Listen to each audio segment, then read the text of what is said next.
Welcome back to the HGC. We are gearing up for game number 3 between the Playing Ducks and Team Expert. And guess what? We're all tied up here.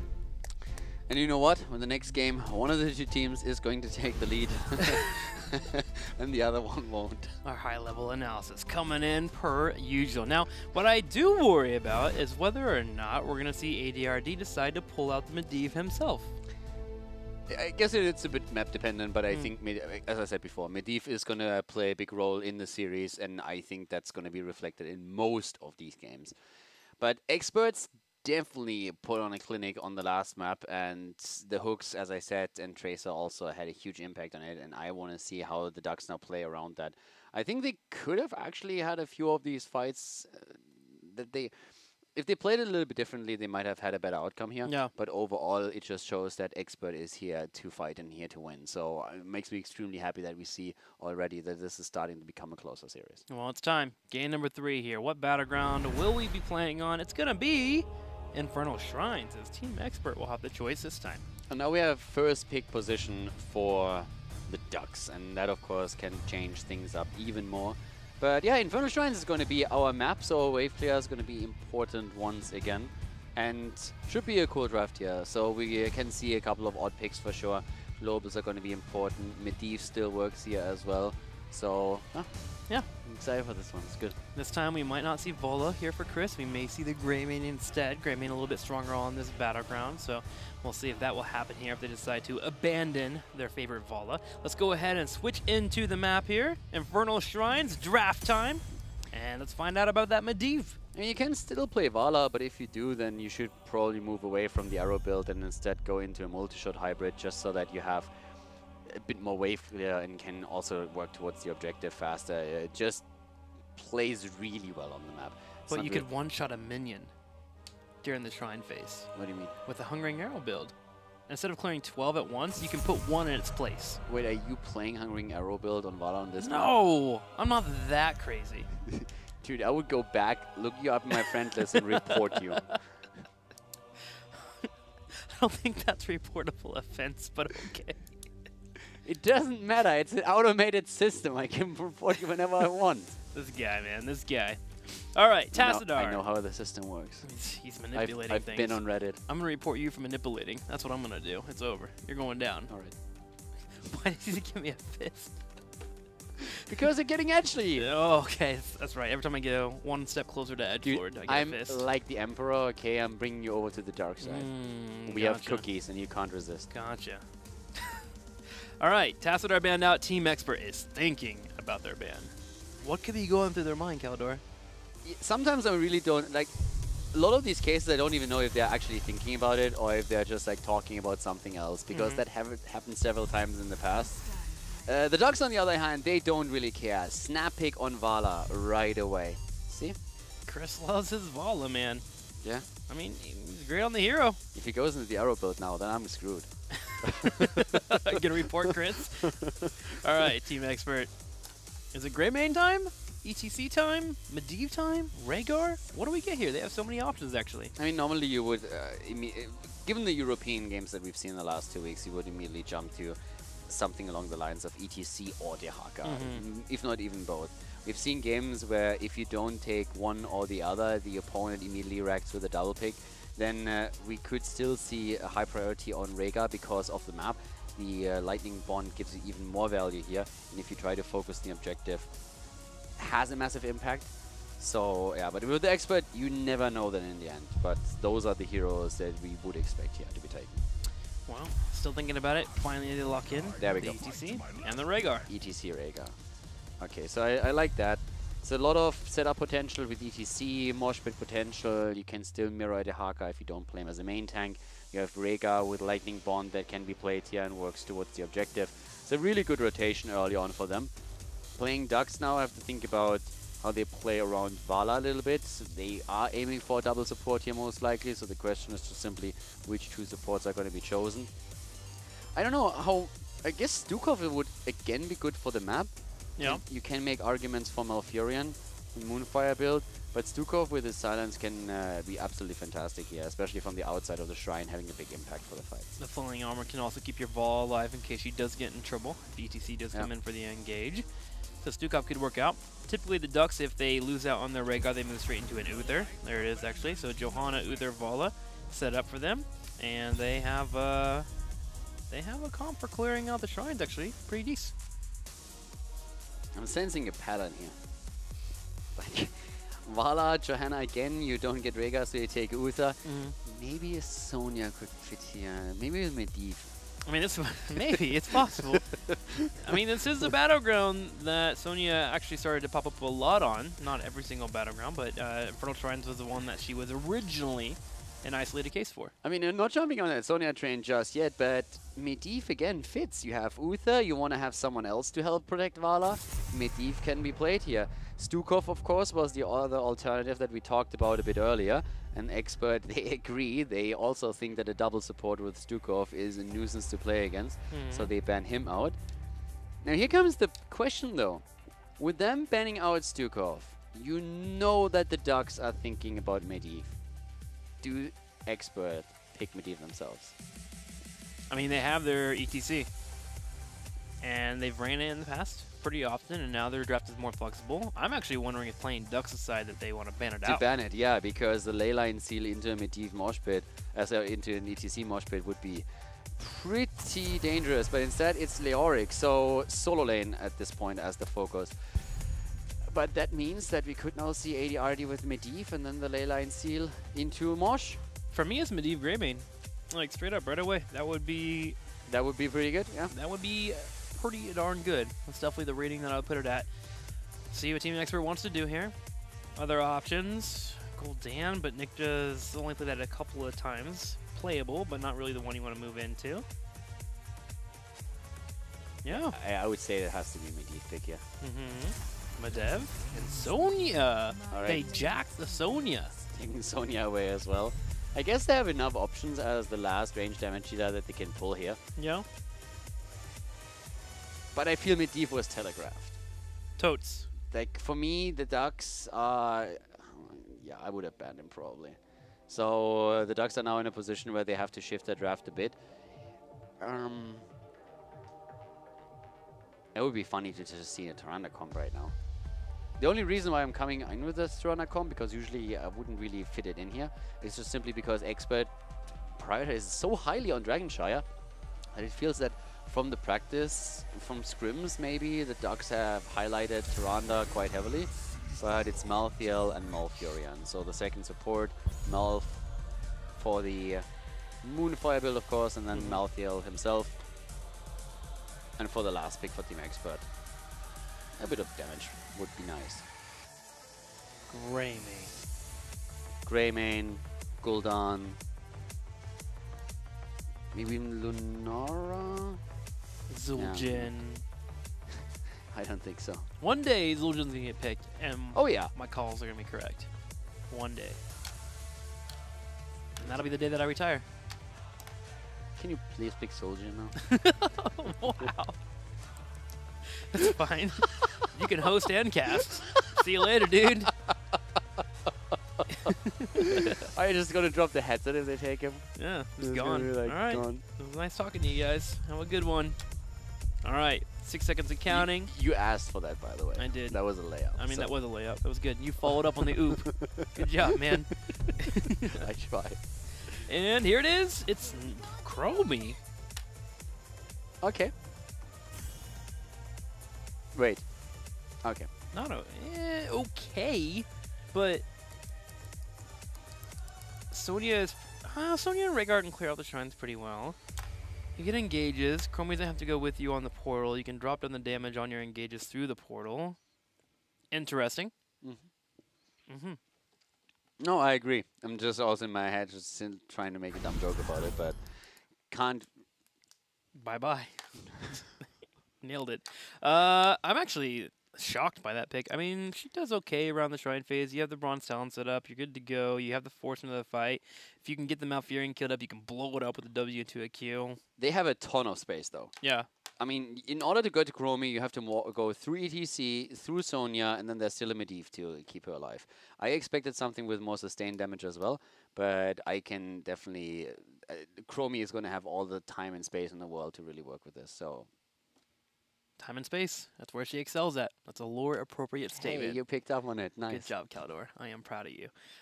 So I thought I was a troll. I don't know who I picked to win this. This is... I think I go with Expert. With the strength of ETC into Medivh, I see them just capitalizing on the kills they want to go for. Their shrine control is pretty solid. I think I lean towards them. So let's go ahead and get ready for it, though. It's game number 4 here between our two teams. Let's go ahead and drop into Infernal Shrines. 3. Game number 3. Let's go to Infernal Shrines.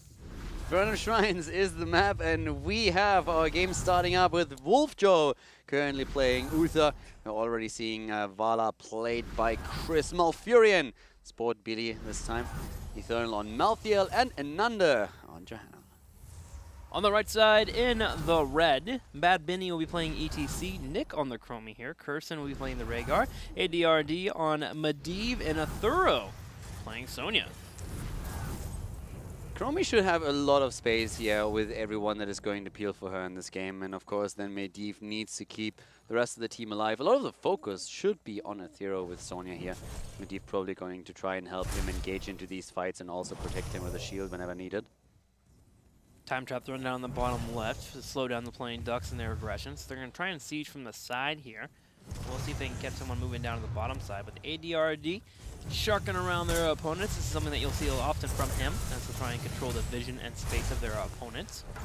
Poke already coming out, and I want to see here, will they get somebody caught in this time trap and try to combo them? Chromie's in position. It is going to be the Vala who gets it here, and the damage coming out, but Chris is aware of it, gets away. Nice, I like this one. They expected Nick to be there, and they tried to just completely take him out at the start. It's already a lot of damage pushed straight on him, but that was a really nice move that we just saw from the Ducks. So pretty good movements from them here. And actually Vala really headed into the arrow build. That blows me away. That is not what I expected at all. I don't think there's any other player in the European scene that plays Vala with an arrow build on Infernal Shrines. Chris is about to show you up, man. He is going to destroy anything in his way. It isn't going to be hard for them to control the Shrine phase, but there was a time when the playing Ducks just focused on not doing the Shrines for the first couple of phases and went for kills instead.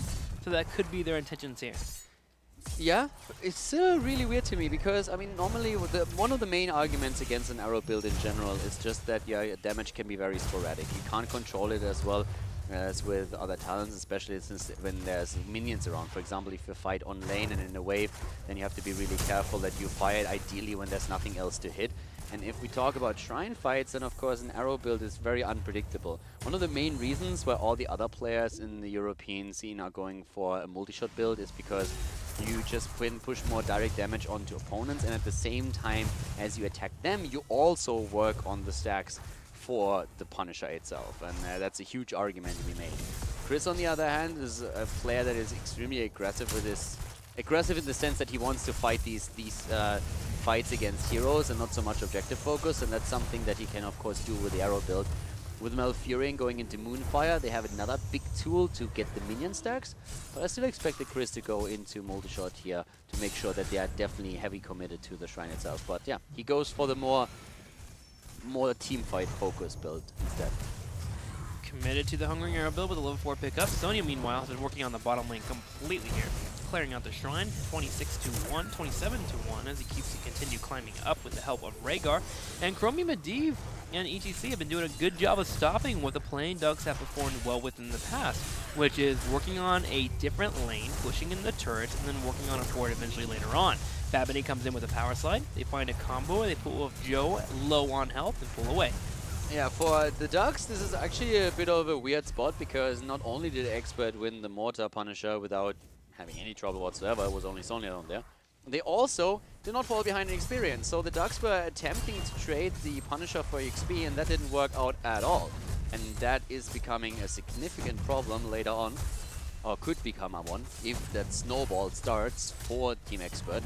And they are now able to go through the towers at the bot lane, at least through one. Get a slight lead in experience, open the wall up a little bit, First Punisher, of course, is not that strong just yet. Scales just later towards the game. But that's definitely a good start for Team Expert. Good start. Playing Ducks hanging in there, though. Working towards our level 7.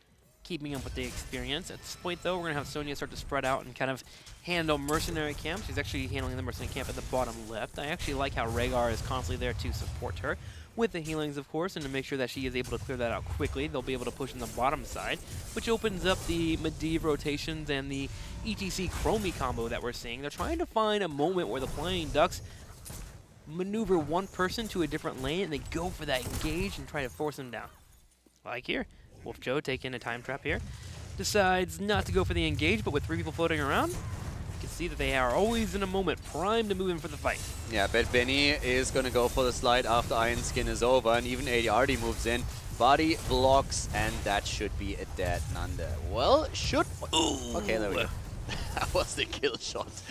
Yeah, nice delivery there at the end. He already thought himself safe, but not so fast. Chromie is there.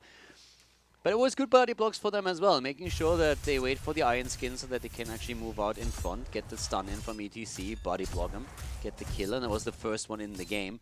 As both of the teams are now working on the mercenary camps, making sure that they get the Shaman camp to the top left and top right, so that they can time it for the next shrine. Which should be spawning relatively soon. Night camps in the top side will be the ones that will be pushing for both of our teams. The next shrine should be spawning either in the middle or the top. It does spawn to the very top here, so they'll be able to control those shrines, but the slight experience lead, if Team Expert can manage it and keep up with it, will help them move towards 10. Yeah, that's also one of the reasons why we now have Vala at the bot lane, probably committing to one more wave before she starts the rotation. But there's a lot of experience in the mid lane for the Ducks as well that they're getting right now. And again, Sonya up at the top against Malthael. And she's going to do her thing here. So the idea is that Aethero is going to commit to the shrine again, whereas we are seeing the Ducks now at the bottom of the map. So they are once more not making that play, at least not for now. And Aethero is taking position at the shrine and is going to take the lead for his team, especially with Rhaegar now moving in to help him out. Bad Benny gets away from the gank coming their way. And you mentioned Sonya being at the top, Rhaegar helping them, getting a nice little lead here, 11-0. ADRD is actually harassing both Sport Billy and Wolf Joe on the bottom side. Supports versus a Medivh. Seems like Medivh does pretty good, but with Chris showing up on that Vala, he will be able to get out. And that's 3 people on the bottom lane. They're actually moving around and effectively not doing much. Yeah, and I mean, the Ducks give up the second Punisher. So, well, there comes an attempt to kill against Bad Benny. That didn't quite work out for them. Not committed actually, as the Ducks are trying to get that kill, and we still have ADRD at the bot lane, Medivh. So experience is starting to become a really big deal here. There's only 5 minions missing until Team Expert gets the second Punisher, so that shouldn't be an issue. Medivh is making his way over to the top now. Johanna isn't with the team, so they can start to really push the issue once they get the Punisher and try to force that through the top 4 even. Thorough. Being a bit careful, wants to make sure that his opponents aren't near him. Finally goes in and does get that Punisher. So, here we go. Arcane Punisher pushing top lane. I love that Bad Benny hasn't taken this talent yet, as if he would take anything else. No way. You're kidding, right? Took stage dive. That is actually amazing to me. With a leyline seal setup, you go stage dive, they are really just playing around the global. I would have bet money on the fact that he goes for the mosh pit so that they can capitalize on Medivh's instead. Not here. They're just gonna try and out-global them here. It can actually work out for them. If you have a Medivh to cover any kind of retreat, that approach to the game is super interesting right now. We have talked a lot about ETC in his flexibility, but normally when you have made a decision whether you want to play him as a main tank or as the offlaner, it already determines what kind of heroic ability you choose. When you then have a Medivh for a setup for your ult, then that's normally a pretty easy picking, but apparently they chose just like in the game that they would go for a completely different style. And they're going to have the stage dive be utilized here in the middle. As Bad Benny jumps in, goes straight for Chris. Curses is coming too, but they suddenly change it around towards Fort Billy, who is on the Malfurion, and he looks pretty dead to me, and he is dead. Nick gets answered back here by the Johanna, but Nande's not going to be able to finish him off, and he's forcing the retreat as he tries to get away, but a power slide from Bad Benny. Team Expert has 4 kills to 0. The more I think about it, I actually really like that choice of Bad Benny more and more. At the beginning, I was just like, okay, he's crazy. There's no way that he ever goes for any other talent. But the more I look at it, the more I think that Playing Ducks just don't have the tools to react to this in any way. they're having so much trouble already engaging into this properly, with Medivh providing portals to escape, with also then the global soak right now. I think if Expert doesn't just greed into a bad position and make a massive mistake, that for the playing Ducks, everything just hinges on potential setups by Johanna's Blessed Shield, and that's about it. So just that global play alone, I like the more I think about it, the more I love it. Well, so far it's working out for them as they're pretty far ahead. Moving towards 14, ETC's in the top lane, all by himself, no one there to defend. Malthael finally heading up there, but with Chromie and the rest of the crew on the bottom side of the battleground and around the next shrine activating, ETC can come and join them, and playing Ducks have been scattered out. There comes the Time Walker's Pursuit to reveal where they are on the bottom side, and that allows for ETC and them to grab the middle lane. Yeah, 4 kills against 0, a level lead for Team Expert. Talents are the same, as we have now the shrine being fought over. ETC is still here with them. Oh, the damage output against Johanna is insane already. But bet Benny could even move away and push another lane back, but of course the fight is already started here over the objective, and so he still stays in here.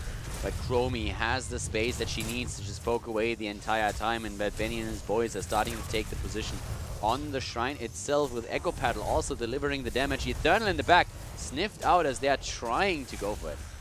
Quantum Overdrive into Dragon's Eye being enough there to chunk down the Johanna. Imagine if that was a Malfurion getting picked up, and here is actually an Eternal who gets focused down. He's low on health, Divine Shield be used, but it may have been a little bit too late. He gets a little bit of health off of there, using his Reaper's Mark and being able to pull off some health, but still, Team Expert is shelling away. Stage dive to the back line, they'll find a Wolf Joe. They lock him down, but the Ancestral is enough to keep Bad Benny alive, and he'll find a Chris. They're going for Vala, at least they're trying to, but that was a good start. 4 more stacks missed until the Ducks hit the Punisher, but they can't get close enough, and here come the body blocks against Nanda once again. Malthael is already down as we see Johanna fall too. It's a triple kill, and now we're having Expert move onto the shrine to grab another Punisher. 2 levels ahead at this point in time. 7 kills against 0, and even with that stage dive being used by the Ducks as a potential setup to go for a focused kill, we just had Rhaegar coming through with a quick Ancestral, doing really well here. And in the meantime, ETC has moved to the bot lane, so we have the split on the lanes, soaking all the experience, pushing hard towards level 16, and the Punisher completely ignored for now, moving through the mid lane. Expert, they know that they're not going to get too much in the middle just yet with the Ducks defending, so instead they're moving to the top and bottom to drop 2 additional forts. The unfortunate thing about that fight, playing Ducks was actually ahead in terms of the mini control around the shrine. They were 4 away from being able to get the Punisher and start making a comeback, and the fight not going their way due to that amazing Ancestor healing has now put them 3 levels behind. The fort in the bottom has been poked down. The top one is taking damage from minions, and Medivh is pushing in the middle side, soaking that experience as well, looking for the playing Ducks. And floating above them here with a 3-level lead makes things even more difficult. This is where the Medivh becomes one of the most situational heroes to try and face off against, as you have it floating around you, so you have to be decisive in your calls. Yeah, Expert is just absolutely calling shots here right now. 16 to 14, the extra talent once again, and the snowball situation that we talked about earlier is now coming into play. ADRD provides the vision, which makes it even harder for the Ducks to set any kind of trap up that you could use to maybe get a bit of an advantage that you can then run. So it's all about straight up team fights, and to be quite frank, Expert can play around those quite heavily. Blessed Shield already used, but the engage happening again. Leyline Seal. And the disengage, not committing to anything here just yet. Slowing Sands, of course, helping a lot with it too. They just want to poke here. Using Nick on the side here, poking in with the Chromie. Gonna force a disengage. There goes the time trap into a power slide, and they put everything into Vala. The Divine Shield will be enough to keep her alive, but Sport Billy, even with the Twilight Dream, cannot just keep his team alive, nor himself. As he is gonna fall, so will the Uther, and finally, it's going to be Chris chased down. Can ADRD get it? No, he cannot, but still, 3 members fall. Team Expert win that fight handedly. Yeah, vision now also granted by Chromie, and with that, Vala knows that she needs to go back. This is absolutely brutal. 3 down, Bad Benny just moves in. They can easily take the keep here, and that is just a disaster for the Ducks. Team Expert plays so well. 10 kills against 0. Absolutely no fear on their end. We have the Shrine activating at the top lane now. We can keep ETC in the middle or the bottom. We can always move in again. Most of the players are now just simply retreating so that they can top off their mana before heading into the fight. But this is bad, bad news for the Ducks, as they don't even have the 16 talent yet before the Shrine activates. They're still over half a level away from that 16. Team Expert sending a few members to the top. Start working on that Shrine, but they left Sony on the bottom. Pressure it in there as much as you can. Have the catapults be bolstered by that mercenary push. Want to see how Team Expert will handle this next phase here, as they definitely want to grab the Shrine as soon as they can. Start pushing in that top lane, and not allow playing Ducks to deal with a team fight when they get that 16 to be on even talents. I'm actually a bit surprised that they didn't put anybody on the Shrine just yet. They have the vision on the other hand at the bot lane, so they know they don't need to rush in for it. But they haven't even taken a lead. I would have at least kept one of the heroes on the Shrine to take a slight lead in the stacks. But for now, they're just absolutely happy to shark around here. They still have that nearly 3-level lead, but it's now even talent, so that's really the moment where you have to be careful. Ford really in trouble. It's going to be scouted there with the portal coming out. It does drop the root, but we're going to have Bad Bunny escape because of the portal. Team Expert trying to slow down their opponents as the Shrine finally gets activated, but it's actually by Malthiel, not the Ducks, as they're setting up on the top side. Yeah, I think Team Expert could have definitely taken a slight lead here, but the fight still is something that the Ducks somehow have to win first of all if they want to start a comeback, and so far hasn't looked good for them. Bot lane is also pushing heavily with a camp that has been taken by the experts, and they have of course catapults that will be escorted towards the core. So right now, the fight over here, a lot of poke happening in the 5 versus 5 setup on 16 talents. Ethereal gets attacked, gets the shield, moves out. Bad Benny also needs to be cautious, and we have Johanna eliminated. Playing around the Divine Shield, the Iron Skin cooldown, dropping her, going for Wolf Joe. He's about to fall. The Divine Shield came out on Malthiel, but he can't turn things around here. Sport Billy is low, Bad Benny is saved, and the portal allows him to retreat as Malthiel gets hammered into the ground, and so does Malfurion. Now it's going to be 4 members dead for the Ducks. Team Expert drops a portal. They're looking for a 5th. It's just Chris, and Chris will fall. A Thorough even standing here. A late Ancestral, but hey, might as well use it. They can run to the bottom lane and start to work on the core. Here they are. 6 seconds before Johanna even spawns, but with everybody here from Team Expert, that is going to be game. That was pretty impressive. 15 kills to 0. Team Expert takes the lead in the best of 5. And yes, there is a duck for dinner. That was really well done. No chance for the playing Ducks at all in this game. Wow. 4-level lead, just really getting control of the game early and then using the space that he had to control the flow of what exactly you would see from your opponent. Make sure Malthiel never got the engage he wanted. Vola couldn't work in those hungering arrows. Having ETC even going stage dive at level 10 could be in a spot where he's pressuring your opponent and playing the global game as you mentioned. Team Expert, again, expertly showing off how to play a different composition. That was really impressive, especially considering that they lost game 1 and then 2 times in a row they really put on a clinic, especially the last one. 15 kills to 0. That was just crazy. There was so much synergy there as well when we saw how, for example, ADRD on his Medivh worked the entire time to keep everyone alive. They set up kills with him.